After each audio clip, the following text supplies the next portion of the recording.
Welcome, music lovers! Whether you're a beginner or just looking to expand your musical knowledge, today's lesson is all about suspended chords.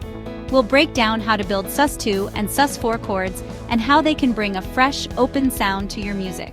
Ready to learn something new? Let's get started. Suspended chords are a special type of chord that creates a feeling of suspension or tension. They don't quite resolve the way regular major or minor chords do.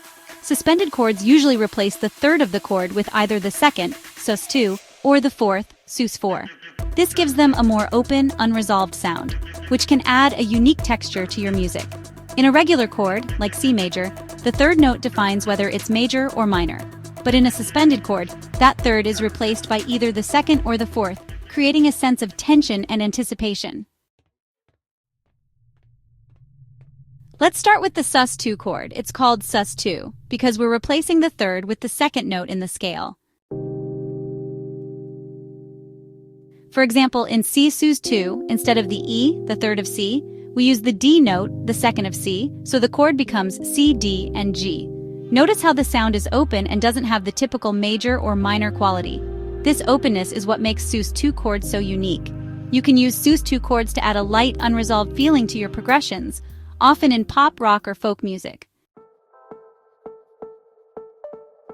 Next, let's talk about the sus4 chord. This one is similar but replaces the third with the fourth note in the scale. For example, in C sus4 we replace the E with the F, making the chords C, F, and G. The sound of sus4 chords is a bit more tense than sus2 chords, but still leaves things open-ended. You'll often hear sus4 chords resolve back to a major chord, like going from C sus4 to C major, creating a satisfying feeling of resolution. Now that we've learned about both types of suspended chords, let's quickly compare sus2 and sus4. The sus2 chord uses the second note, giving it a more subtle and open feeling. The sus4 chord uses the fourth note, which often feels a bit more tense and waiting for resolution. Both chords are powerful in their own way, and each can fit into different musical contexts depending on the vibe you're going for. So, where do we use suspended chords? Well, they're great for creating smooth transitions and adding depth to your progressions. In pop, rock, and jazz, suspended chords are often used in place of traditional major or minor chords to keep things fresh. Let's explore a few common chord progressions that use suspended chords. A classic one is the sus4, one progression like C, C sus4, C. You can also use sus2 chords in a progression like C sus2, G sus2, D sus2, A sus2 to give it a more dreamy, ethereal feel. And that's a wrap on suspended chords.